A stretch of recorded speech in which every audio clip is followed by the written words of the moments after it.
안녕하세요. 오늘은 12강 에너지 흐름, 물질 순환, 생물 다양성 첫 번째 시간입니다. 여러분 생태계가 뭐라고 했죠? 네, 생태계는 생물이 주위 환경 및 다른 생물과 서로 관계를 맺으면서 조화를 이루고 있는 체계라고 얘기했어요.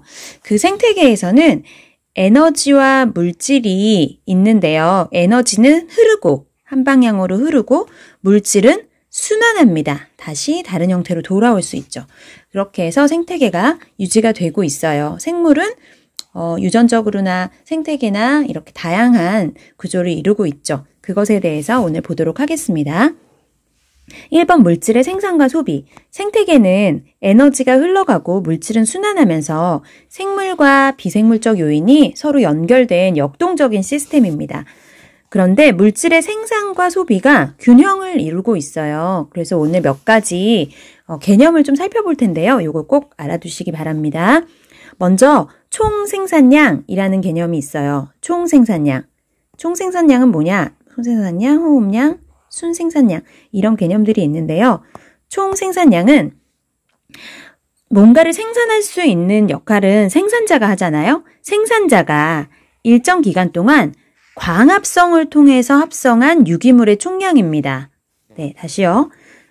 녹색 식물이나 플랑크톤 같은 생산자가 일정 기간 동안 광합성을 통해서 합성한 유기물 전체 총량을 총생산량이라고 불러요. 그러면 총생산량을 생태계에서 자유롭게 사용할 수 있을까요? 아니요, 그렇진 않아요.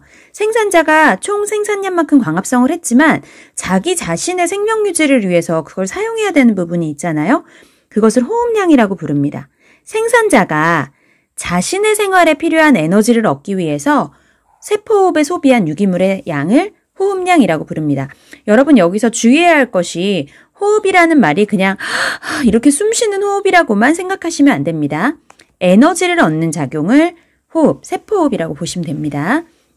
그래서 생산자가 총 생산량만큼 광합성을 했는데 그 중에 자기 자신이 필요한 에너지를 사용해야 되잖아요. 세포호흡을 통해서 그것을 호흡량이라고 부른다는 거죠. 그래서 총 생산량은요. 호흡량 더하기 순생산량으로 표시를 해요. 순생산량은 총 생산량에서 호흡량을 제외한 유기물의 총량입니다. 이게 순이익이라는 거죠. 그래서 전체 생산자가 생산한 총 생산량은 식물 생산자가 자신의 생활에 필요한 ATP, 에너지를 얻기 위해서 하는 호흡량을 뺀 게 순생산량이라는 거예요. 선생님 쉽게 얘기하면 예를 들어 우리가 이번에 겨울방학 때 아르바이트를 했어요. 붕어빵을 팔았어.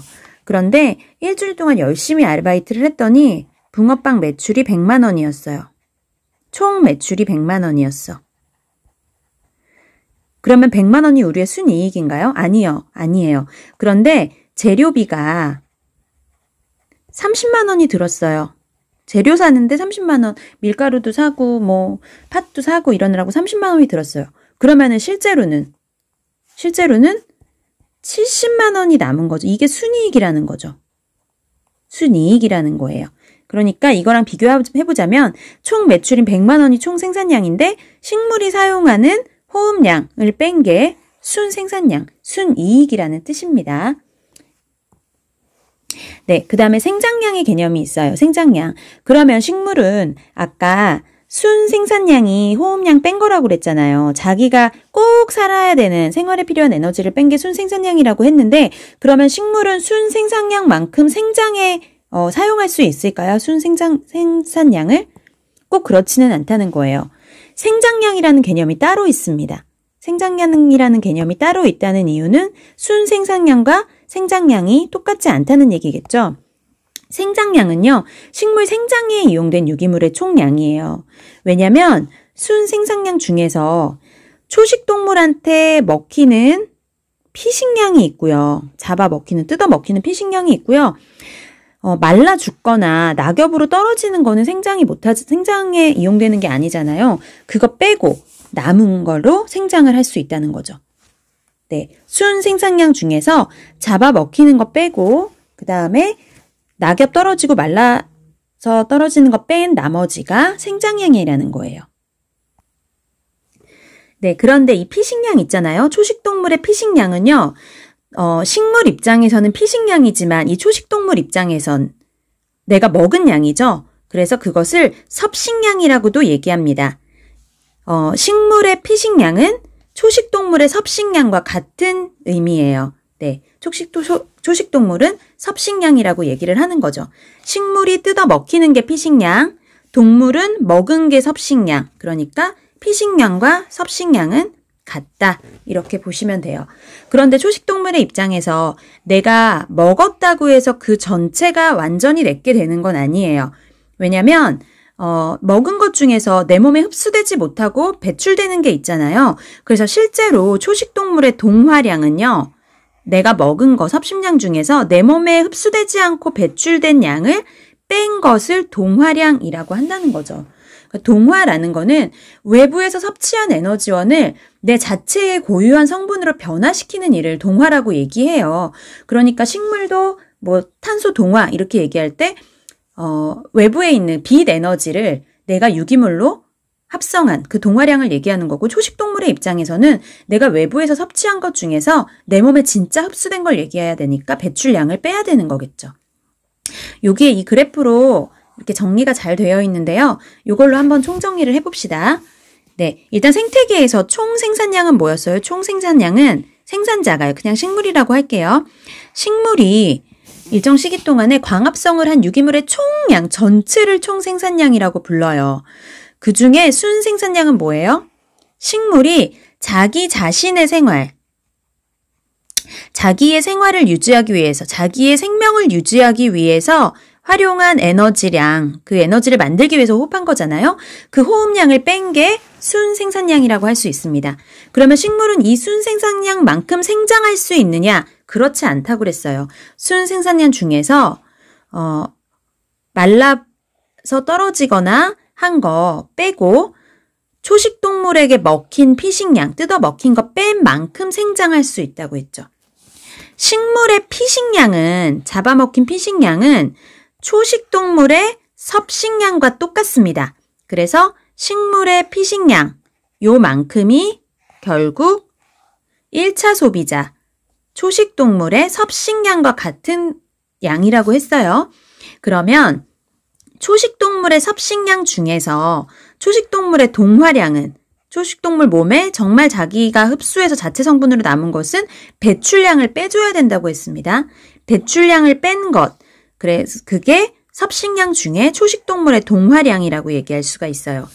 또 초식동물의 동화량을 보면요. 그 중에 초식동물이 자신의 생활을 위해서, 자신의 생명 유지를 위해서 에너지를 내야 되잖아요. 그때 세포호흡한 양, 그것이 호흡량이고 초식동물 전체 중에서 2차 소비자, 육식동물에게 잡아 먹히거나 자연사할 수 있습니다. 이거를 뺀 만큼 전체 초식동물이 생장할 수 있겠죠. 그래서 이것을 생장량이라고 얘기합니다. 이게 복잡한 것 같지만 논리적으로 여러분 상식선에서 잘 차근차근 생각해보면 다 이해가 됩니다. 절대 어렵지 않아요.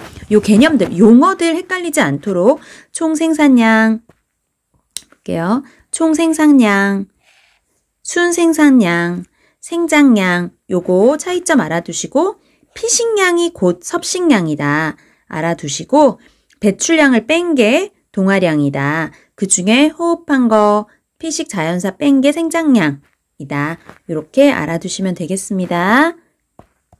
요것도 수능에 자주 나오니까 알아두세요. 그 다음에 에너지 흐름을 볼게요. 생태계에서 에너지는 순환하지 않고 한 방향으로만 흐른다 이렇게 나와 있는데 순환하지 않는다는 얘기는 뭐예요? 다시 돌아오지 않는다. 들어왔다가 한 방향으로 흘러가 버린다는 거예요. 생태계 밖에서 들어와서 생태계를 쭉 흐르다가 생태계 밖으로 다시 나갑니다. 생태계의 주요 에너지원, 생태계에 공급되는 에너지는 태양의 빛 에너지가 주로 에너지죠. 공급원이죠. 그래서 빛이 비치면 그 빛 에너지는 생산자의 광합성에 활용이 됩니다. 생산자의 광합성에 활용이 되고요. 광합성에 의해서 유기물의 화학 에너지로 전환이 돼요. 얘는 빛 에너지였는데 광합성을 통해 가지고 식물이 유기물을 합성하죠. 포도당도 합성하고 네, 그래서 유기물의 화학 에너지로 전환이 돼요. 이 화학 에너지 중에 일부는 식물 자체의 세포업을 통해서 자기의 생명활동을 유지하는 데 사용되고요. 또 열에너지로 전환돼 가지고 생태계 밖으로 방출이 됩니다. 생산자가 아까도 봤잖아요. 총 생산량 중에서 호흡량 뺀 게 순생산량이라고 했는데 그래서 생산자가 이렇게 광합성을 해요. 그 중에 일부는 세포호흡을 통해서 자기의 에너지를 사용하고 호흡을 통해서 얘네들이 생태계 밖으로 열 에너지로 빠져나가게 되겠죠. 그리고 생산자가 가지고 있는 에너지 있잖아요. 생산자가 가지고 있는 에너지는 이제 유기물이죠. 화학 에너지입니다. 얘는 1차 소비자한테 피식 당해서 먹히니까 생산자가 가지고 있던 화학 에너지의 일부는 1차 소비자로 이동을 해요. 그러면 1차 소비자도 역시 자기가 생활에 필요한 에너지를 세포호흡에 의해서 사용하고 얘는 또 결국 또 열에너지로 해서 생태계 밖으로 나가고 1차 소비자에 남아있던 것 중에 또 2차 소비자로 먹이 사슬에 의해서 또 움직이게 되겠죠. 그래서 생산자, 1차 소비자, 2차 소비자, 3차 소비자 이런 각각을 영양 단계라고 얘기해요. 얘네가 영양 단계예요. 이게 영양 단계고 그래서 영양 단계가 가지는 화학 에너지는 일부만 유기물의 형태로, 탄수화물, 유기물의 형태로 먹이 사슬을 따라서 상위 영양 단계로 이동하고요. 그러다 보니까 생산자라는 영양 단계에서 자기 사용할 거 사용하고 1차 소비자로 넘어갔고 1차 소비자는 또 자기 사용할 거 사용하고 또 배출도 하고 또 2차 소비자로 넘어갔고 2차 소비자는 자기 사용할 거 하고 배설도 하고 넘어가고 이러다 보니까 상위 영양 단계로 갈수록 각 영양 단계의 생물이 사용할 수 있는 에너지 양은 점점 감소할 수밖에 없겠죠. 예를 들어 얘가 1000이었으면 뭐 얘는 70, 얘는 30, 얘는 10 이런 식으로 이동하는 영양 단계마다 이동하는 에너지 양이 점점 작아진다는 얘기예요. 그리고 각 영양 단계에서 뭐 고사, 낙엽냐, 배설물이나 사체에서 나온 것은 분해자가 사용을 하겠죠.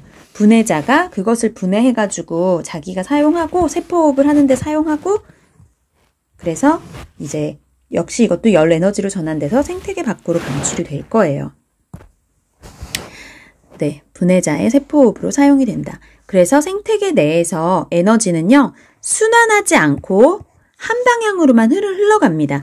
그래서 여기서 들어와서 빛 에너지로 들어와서 사용되고 결국은 열 에너지로 아웃 되는 거예요. 그러니까 생태계가 계속 유지되기 위해서는 끊임없이 에너지가 유입되어야 된다는 거죠. 생태계가 유지되려면 생태계로 에너지가 계속 유입되어야 됩니다. 특별히 우리 지구에 있는 생태계는 뭐에 의존적이에요? 태양 에너지. 태양이 없으면 우리는 살 수가 없겠죠. 태양의 빛 에너지가 우리 생태계를 유지할 수 있는 근원이 되는 에너지라고 생각하시면 됩니다. 그래서 각 단계별로 에너지 효율을 계산할 수 있는데요. 에너지 효율은 뭐냐? 생태계의 한 영양 단계에서 다음 영양 단계로 이동하는 에너지 비율이에요. 한 영양 단계에서 다음 영양 단계로 이동하는 에너지 비율을 에너지 효율이라고 부른다. 그래서 전 영양 단계가 보유한 에너지 양분의 현 영양 단계가 보유한 에너지 양 곱하기 100을 에너지 효율 퍼센트로 나타냅니다. 예를 들어서 아까 뭐 생산자가 1000이고 1차 소비자가 700이다.